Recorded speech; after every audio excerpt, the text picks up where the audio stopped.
атаң жомокторун аябай угуп турсуң, Дагы көбүрөөк угачы.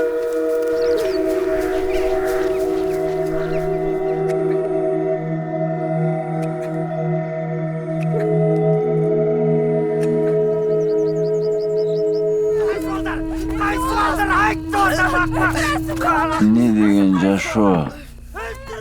Ушинтип жашай беребизби?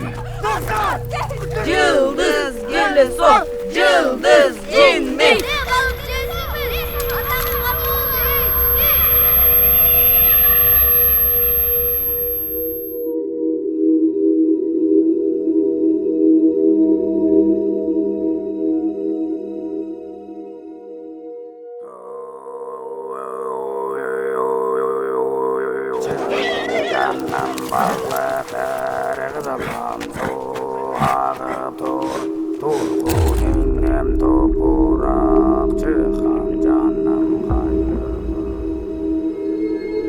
Арпактардын баары балыкка айланып кетеби?